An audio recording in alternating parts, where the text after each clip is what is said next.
اعوذ باللہ من الشیطان الرجیم بسم اللہ الرحمن الرحیم اللہم صلی علی محمد و علی آل محمد۔ اللہ جل شانہ کا بے حساب کرم احسان اس ذات کا کہ جس نے ایک دفعہ پھر قرآن مجید سمجھنے کے لیے یہاں پہ ہمیں اکٹھا کر دیا۔ آج ہم انشاءاللہ 17واں پارہ سورہ حج کی آیت نمبر 75 سے اپنا سبق شروع کریں گے۔ سورہ حج آیت نمبر 75۔ اعوذ باللہ من الشیطان الرجیم بسم اللہ الرحمن الرحیم۔ اللہ یستفی من الملائکۃ رسلا ومن الناس ان اللہ سمیع بصیر۔ اللہ ہی وہ ذات ہے، اللہ ہی ایسا کرتے ہیں، اللہ کے اختیار میں ہے۔ یستفی پسند کر لیتا ہے، چن لیتا ہے، پیدا فرما لیتا ہے۔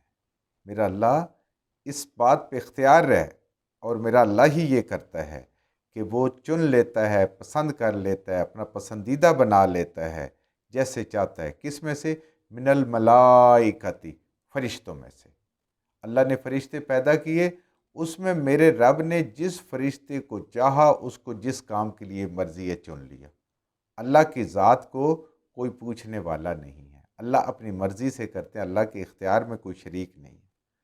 اللہ نے جس فرشتے کو چاہا نبیوں پہ وحی لانے کے لیے اس کو مقرر فرما دیا، جیسے جبریل امین علیہ السلام ہے۔ اللہ نے کرامن کاتبین لوگوں کو کندھوں پہ بٹھا دیا ان کا حساب کتاب لکھنے کے لیے، کرامن عزت والے کاتبین لکھنے والے۔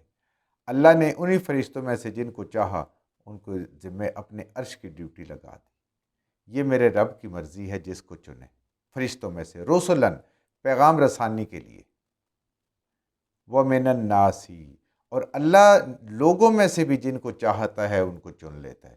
سب سے پہلے میرے رب کا چناؤ، جس کو چاہتا ہے اللہ تعالیٰ نبوت عطا فرماتا ہے، رسالت عطا فرماتا ہے، یہ میرے رب کی مرضی ہے۔ اور لوگوں میں سے جن کو چاہتا ہے ان کو ہدایت نصیب فرماتا ہے، جو ہدایت لینا چاہتے ہیں۔ جن میں سے چاہتا ہے ان کو ایمان والے بنا دیتا ہے، ان کو نیکیاں کرنے کی توفیق عطا فرماتا ہے، ان کو گناہوں سے بچنے کی توفیق عطا فرماتا ہے، ان کو شیطان کے شر سے بچنے کی توفیق عطا فرماتا ہے، ان کو اپنے نفس کے شر سے بچنے کی توفیق عطا فرماتا ہے۔ یہ میرے اللہ کی مرضی ہے، یہ میرے اللہ کا چناؤ ہے۔ اور اللہ کی ہر بات، ہر چناؤ حکمت پہ مبنی ہے۔ نبی کریم صلی اللہ علیہ وسلم دعا مانگا کرتے تھے نا جی، یا عمر بن خطاب کو اللہ ایمان نصیب فرما دے، یا عمر بن حشام کو، ابو جہل، اس کو ایمان نصیب فرما دے اور اسلام کو ان سے طاقت اور غلبہ عطا فرما دے۔ تو اللہ کا چناؤ اگر حضرت عمر بن خطاب رضی اللہ تعالی عنہ کی طرف ہے تو اس میں بھی کوئی حکمت ہے۔ ہمیں نہ سمجھ آئے، ہمارا علم کم ہے، ہماری عقل کم ہے، لیکن لازماً اس کے اندر حکمت ہے۔ یہ چناؤ ایسے ہی نہیں ہوا نبی کریم صلی اللہ علیہ وسلم کی دعا سے، ان دونوں میں سے۔ تو ایسے ہی ہے ایمان والوں کو۔ آج دنیا میں 8 ارب کی آبادی میں 2 ارب ایمان والے ہیں، یا 2 ارب، پونے 2 ارب ایمان والے ہیں، وہ اللہ کا چناؤ ہے یہ۔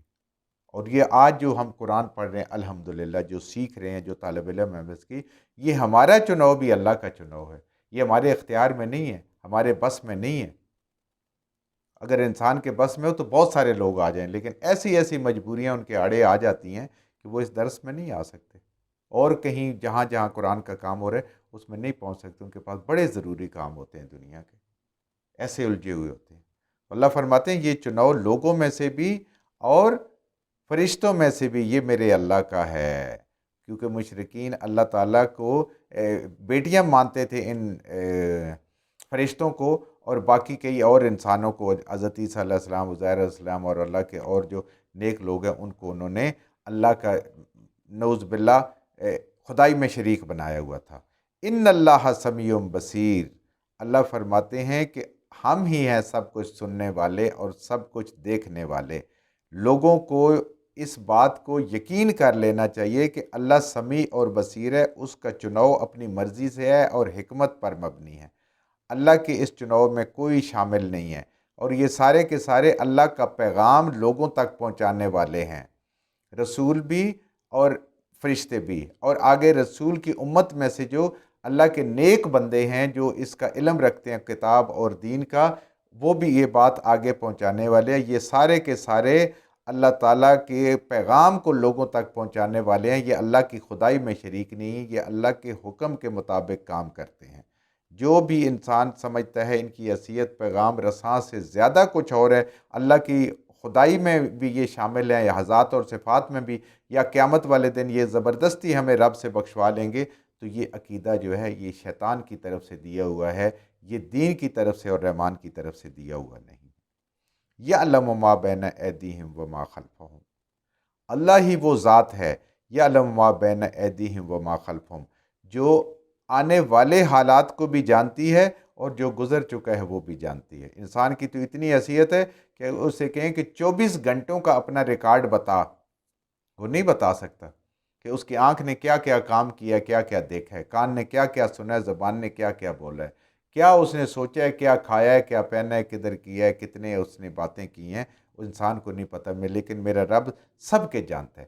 اب ایسے علم والے رب کے سامنے کون آ کے اس کی شفاعت کر سکتا ہے کہ یا اللہ یہ بڑا اچھا انسان ہے، اس کو معاف کر دیں، اس کو جنت میں بھیج دیں، کوئی بس فرشتوں سے نعوذ باللہ لکھنے میں غلطی ہو گئی، بس اس سے ہوئی ہے، ورنہ یہ تو بہت زبردست انسان ہے۔ ہم یہی سمجھتے ہیں دنیا کے ساتھ، جیسے کوئی پکڑا جائے تو اس کو عدالت میں یا جا کے اس کی تھانے میں بے گناہی ثابت کرتے ہیں کہ یہ اچھا انسان ہے، اس کے خلاف کسی نے دشمنی کی ہے۔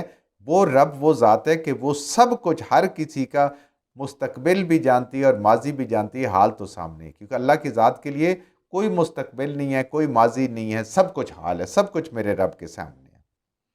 وَإِلَى اللَّهِ تُرْجَعُ الْأُمُورُ، اور اللہ وہ ذات ہے کہ تمام کے تمام معاملات اس رب کی طرف لوٹائے جانے ہیں۔ ہر چیز میں، ہر امر میں اختیار صرف میرے اللہ کا ہے۔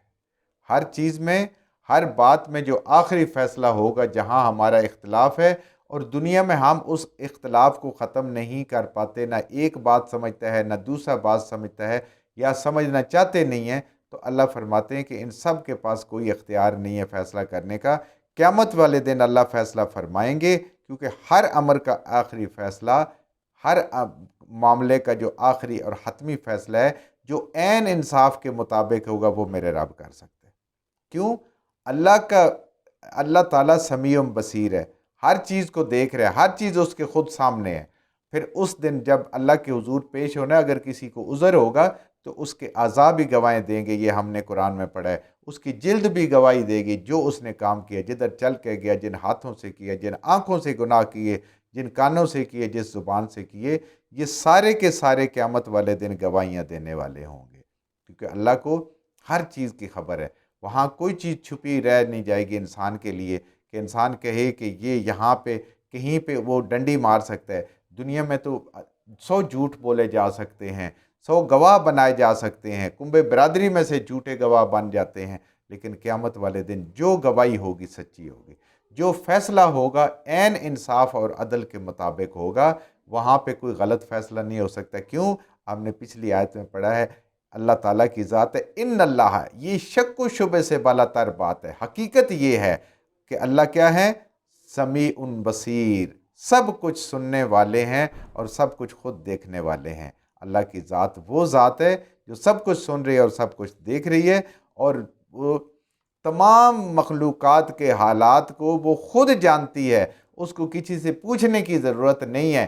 ہاں، انسان کو اگر کہیں پہ کوئی غلط فہمی ہے یا کوئی یہ بولے گا کہ میں نے یہ کام نہیں کیا یا میں نے ایسے نہیں کیا، اس کے لیے پھر گواہیاں بھی میرے رب کے پاس موجود ہیں۔ اور یہی جسم آج جس کی ہم بڑی حفاظت کرتے ہیں، بڑا ہم خیال رکھتے ہیں، بڑے اس کے آرام کا خیال رکھتے ہیں، سردیاں گرمیوں سے اس کو بچاتے ہیں، یہ اس دن گواہ بن جائے گا، دشمن بن جائے گا۔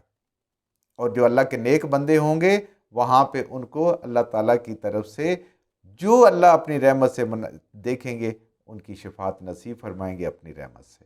جو کچھ ہم نے صحیح پڑھا، اللہ ہمارے ذہنوں میں، دلوں میں بٹھا دے، جہاں جہاں پڑھتے ہوئے بولتے ہیں ہم سے غلطیاں ہوگی، اللہ میں معاف فرما دے، اور ان غلط باتوں کا ہمارے ذہنوں سے، دلوں سے اللہ کی ذات